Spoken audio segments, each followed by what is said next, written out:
We're going to be talking for the next 20 minutes around SEO in healthcare, insights to insights, but it's quite broad. And firstly, I actually wanted to thank David for joining me, because I think one of the things about our industry is open source and sharing. We're very insular, and there's a huge amount of competition from experienced, successful people. So it's not always easy to say to clients, come down, share information, be open. And David works in one of the most competitive areas in pharma at the moment. So I wanted to thank David. My background, I'm managing partner of Search Unlimited. As Colin said, I worked in pharma for a long time and then moved to the agency world about 4 years ago, head of digital for a group of companies. I guess my passions are health tech and digital health. Do you want to do a quick introduction? Yeah, hi everyone, David Brooks. So I'm the Multichannel brand partner now. Actually, just had my title changed for BMS UK and Ireland. So I've joined BMS about 9-10 months ago, 15 years experience within GSK mainly before that, roughly 50% split between sales and marketing, so that's kind of a bit about me. The healthy pharma cynic bit, I hope you'll understand that as I go through the bits that I'm going to talk about. Fabulous. Shall I just take the lectern? It might be a little bit easier. Turn that lapel thing off if you're going to stand there. I think we're okay. We haven't got any feedback. We're good. Yeah. Okay, so what are we going to be talking about for about 15 minutes, and then hopefully some time for some questions. SEO in pharma, ignoring universal behaviours. I thought Albert and Rob's presentations were superb, and Albert talked about 56% of people start their journey with a search engine. My question is, what do the other people do? We're going to be talking about insights-informed ecosystem, insights to insights, attribution marketing, behavioural marketing, contextual marketing. I'm going to ask a few questions around that. We're then going to come on to the haematology project that David and I have been working on in preparation to build an ecosystem before we even lay a foundation or develop anything, with a focus on customer experience, CX. And then we're going to be talking about building a house on sand, the foundations for online ecosystems. Sorry, Carwyn, I said questions throughout, but clearly we're not doing questions throughout, so maybe questions at the end if you have any. So the first thing I wanted to ask you, maybe rhetorical, and I think we know the answer. What is the first thing that every single one of your audiences, whether it be a carer, a patient, or a healthcare professional in the Western world, do when they need information? Thank you. Rhetorical, but that's fabulous. They Google it. I think we recognise that's a universal behaviour, and hence why I wanted to ask Albert, if it's 56%, where is everyone else going? And that is a universal behaviour.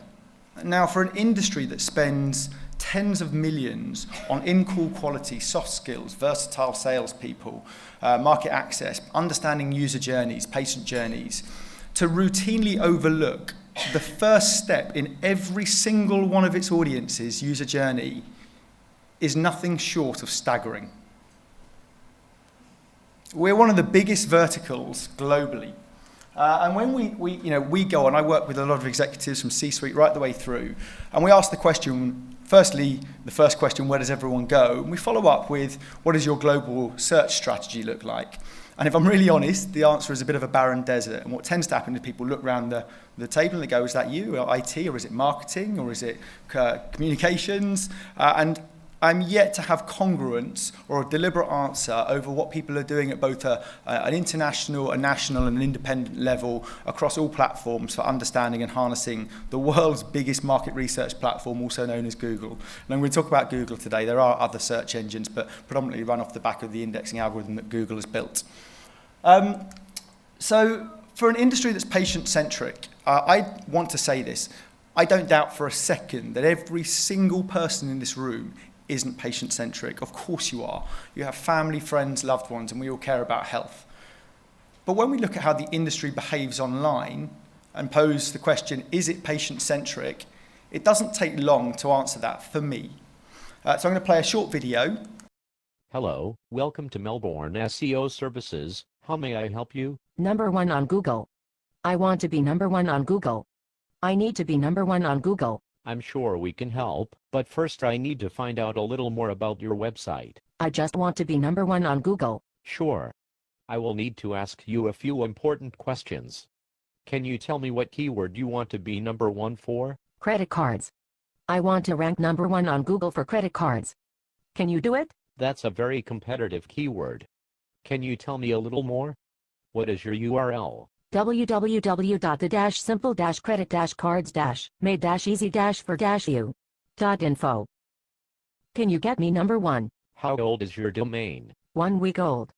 And I want to be number 1 this week. How many backlinks do you have?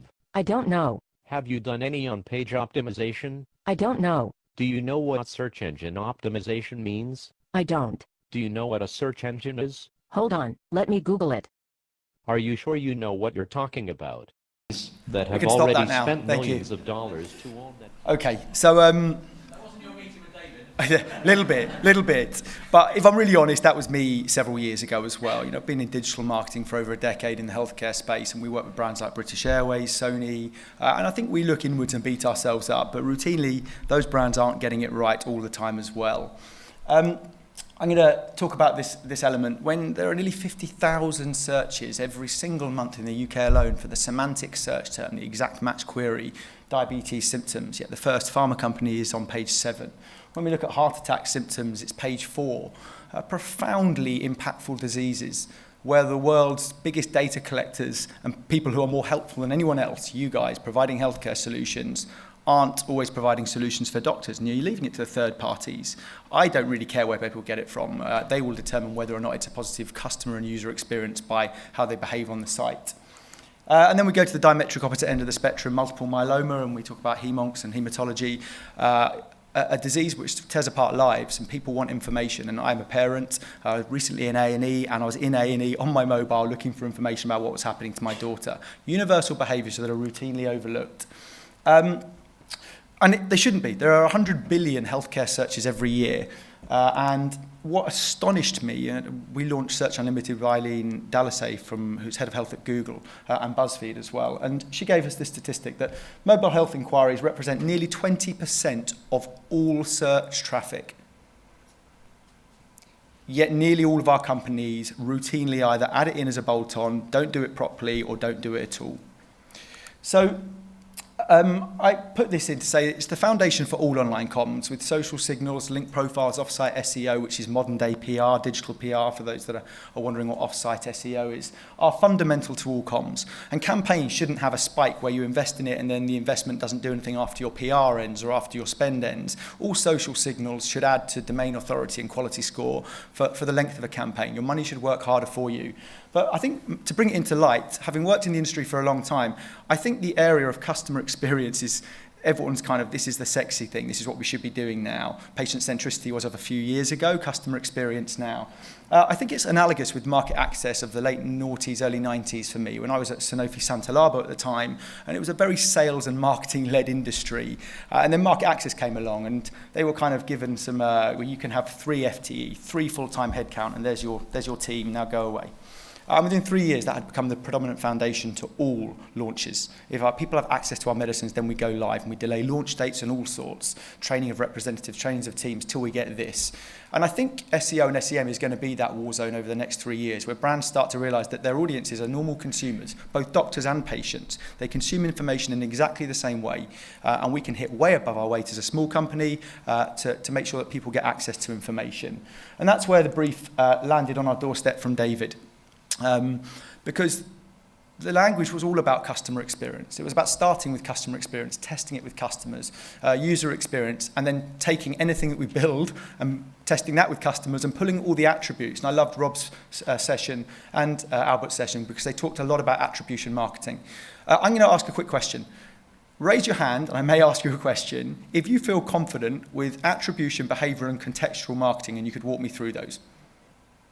Have a look round. Not one.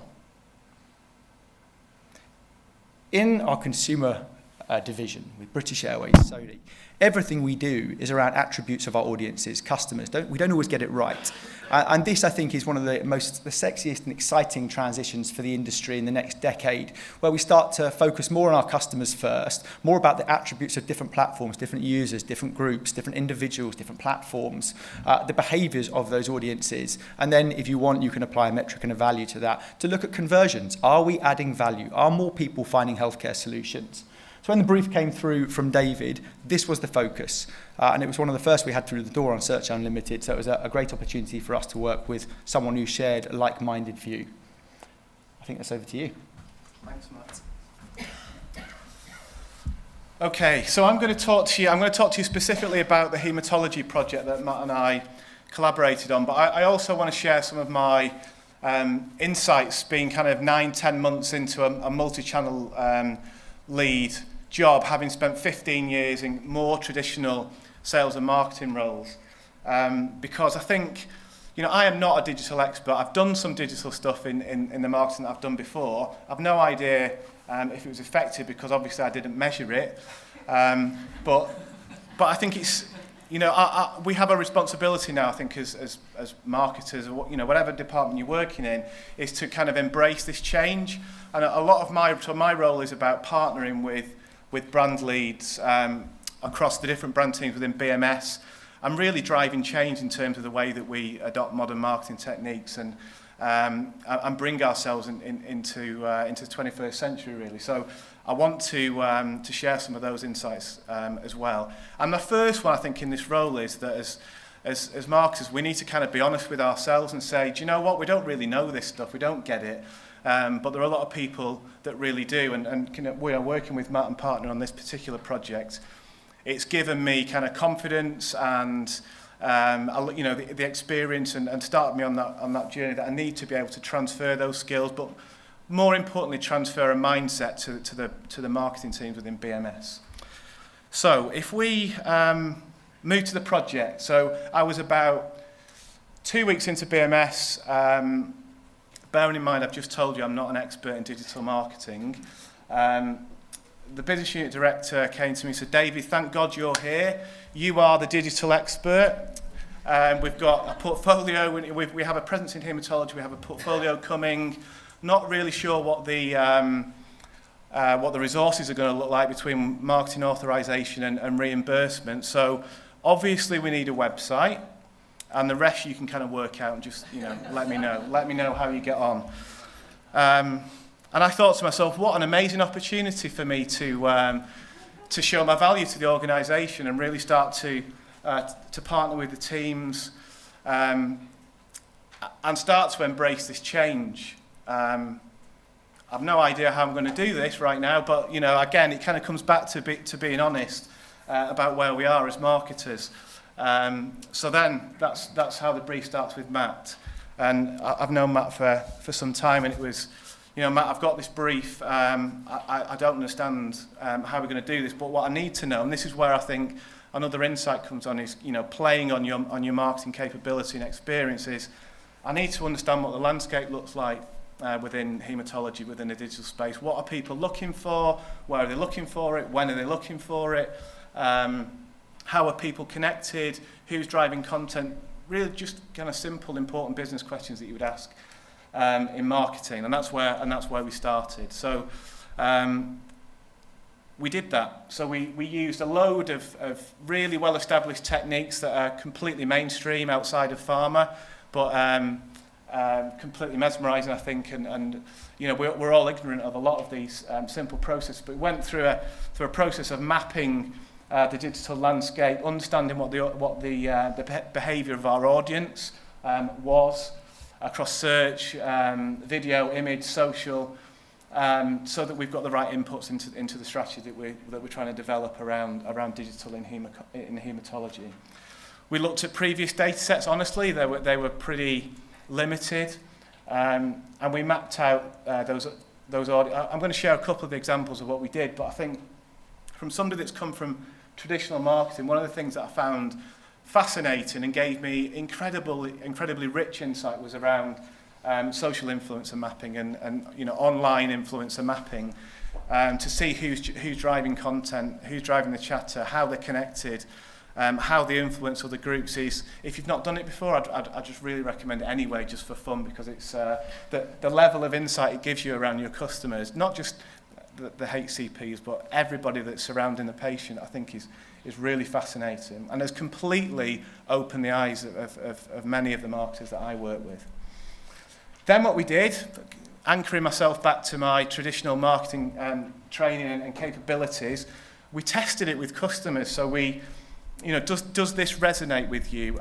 And from a business opportunity point of view, what we're trying to find here is an opportunity for BMS to add value, to bring value to our customers, and an opportunity for BMS to establish itself in the digital space and establish a leadership position that we can grow over time. So we tested it.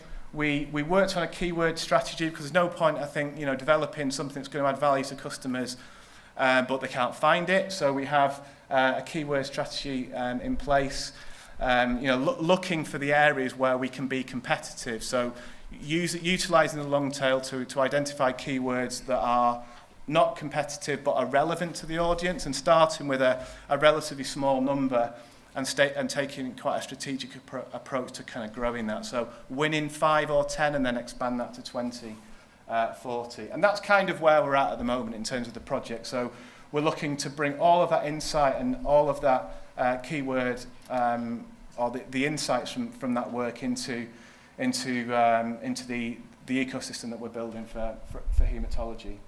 And all of these important technical aspects, URL hierarchy, taxonomy, domain, information and architecture, is really important. Marketers don't understand that, and honestly I'm on this journey too. I don't understand it, but I'm kind of, what I know now is that these things are really important if you want to place content that's going to be valuable to customers, and allow them to find it. I think, Matt, that was everything I was going to say. I think we've probably also got a couple of slides left. We've got to probably hurry Yeah. up a little bit. You're right. We're okay, good, fabulous. Carry on. So yours still. Yeah, so what these just in terms of the process, incredibly robust but new for marketers. I'm talking to my kind of industry colleagues here. So this is the opportunity report that's got all of the keyword insight, the search terms, video, a huge document, incredibly robust, not just in terms of helping you identify where the opportunity is, but actually where you can fix where you can fix assets that you already have within a digital space. This is an example of the influencer mapping. So each one of these dots is a person. They're grouped into HCPs, nurses, various other. But when you look at, this is one aspect of the search mapping, but when you do this and you look at the insight, it's incredibly insightful for a marketer.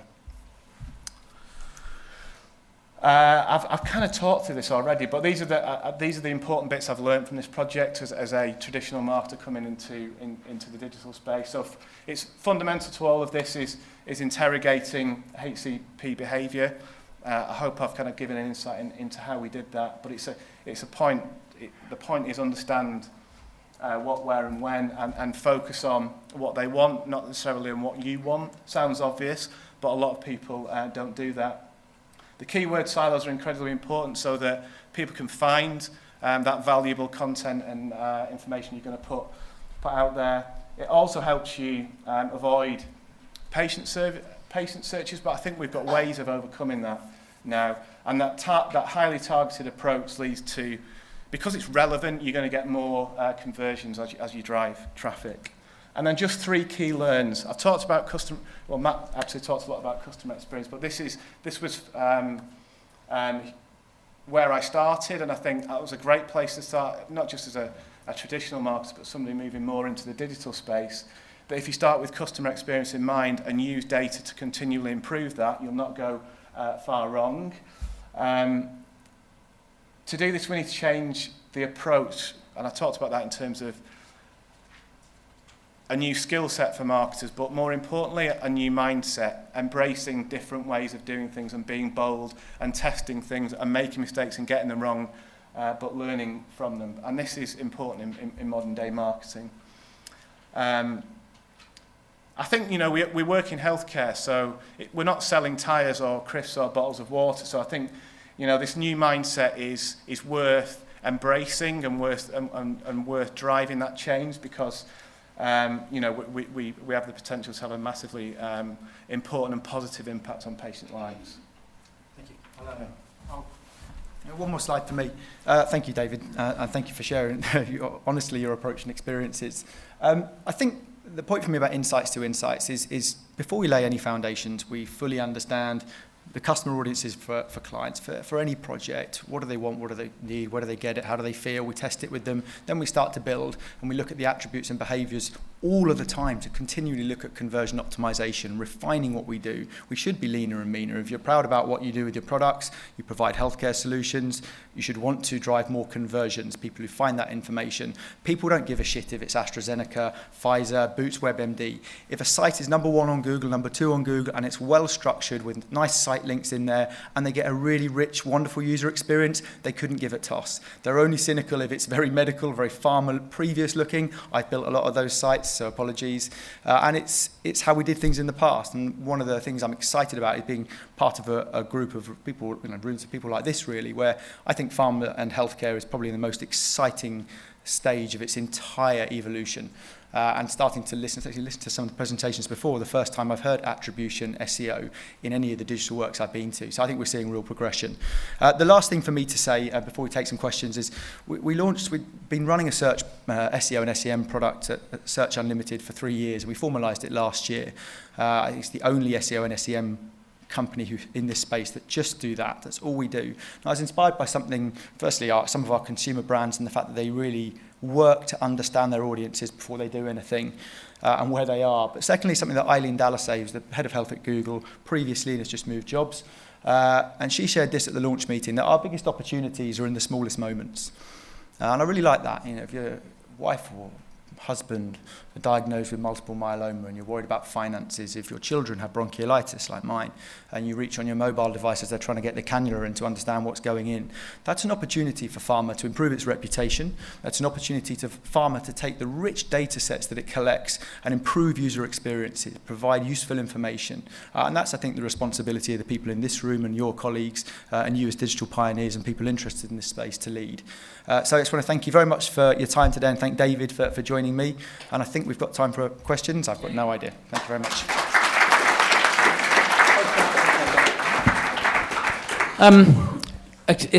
There's a number of people in the audience that are agency as well. And Matt, this is for you. Why set up a specific search agency? You mentioned that there aren't.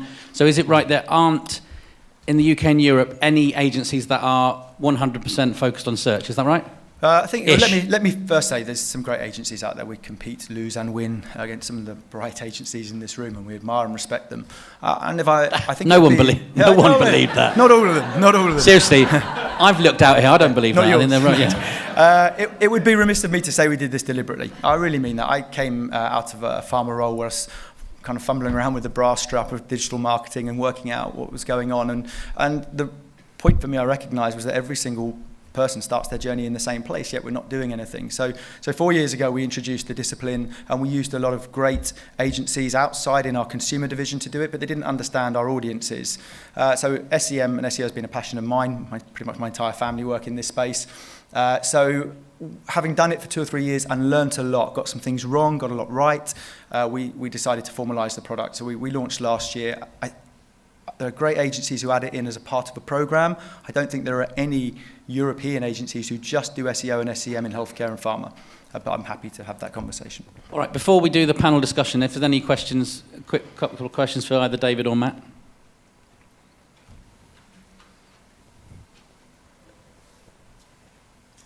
Thank you. Hi. It's Jenna from MSD. I'm guessing from this partnership, the outcome was that some of your product websites are now coming up top in the searches in Google, or high up, at least on the first page. I just wanted some detail. If you could share a couple of examples of what you had to do specifically, change or implement within those sites to make that happen. Because like you, David, I'm still kind of searching around in that area to understand it. Is the question for me, General? Sorry. It's for both. Both you can both tackle. Yeah, I'd take the technical bit. We haven't launched yet, so we won't be number one straight away. I think one of the things that's really fun about my role is that you can be very honest and say, there is not a chance when you launch a new website, you're going to go straight to number one on Google. If you do, you'll be blacklisted. It doesn't happen unless you're Mashable, who looked at a wonderful curation platform. The reason being is that when you choose keywords and you work in the long tail to understand we need to be relevant, we're not going to win in diabetes. Diabetes UK are doing a great job. And your competitors, by the way, at MSD aren't probably Novartis or AstraZeneca. They are Boots WebMD and people like that. So you need to understand how to outcompete those people, what their link profiles are like, what keywords they're targeting, and then you need to build a strategy, and it takes months. 3 is very quick, 6 is more realistic, 9 to 12. And there's a reason for that. Being number 1 on Google comes with significant returns of owning customers, understanding attributes, collecting data. So if you want to be number 1 in Google, Google makes you work very hard for it because there are other people trying. So when we launch, we won't be immediately, but we're working with a number of case studies where within 6 months for just 10 keywords, we've gone from not on any of the front 5 pages to number 1, page 1, for all of the keywords we identified. And that's the ambition, constantly refining what you do, working at it, and yeah, the rewards are obvious. So that's my view on that, without getting technical. Yeah, I mean, the only thing to add that I think, you know, the search element is one element of how you're going to get people to engage in your website. And I think, you know, it's a very strategic approach, and it takes time. And, you know, there are many other ways, I think, to do it as well, through collaborations with third parties, through direct email that you're doing through, you know, rep trigger email. There are many ways that you can use to drive, you know, your audience to your website, as long as you've got the right content, the relevant content there. But I think, you know, the search element for us is an area where you can see strategically it's hugely important to build that credibility within Google. And, you know, the way I look at this is I think the product websites and the non-branded, non-promotional websites, you know, I'm looking at this as a bit of a long game. Honestly, I think that it's an opportunity for us to build trust and credibility in those channels where currently we don't have them. So I'm trying to think a bit more broadly about how I utilise other resources, the sales teams, email, third-party collaborations, just to try and drive that relationship with that particular channel. Okay, perfect. You're joining the panel discussion afterwards. So any other questions on search or the BMS project, then we'll come back to that. But please again join me in thanking David and Matt.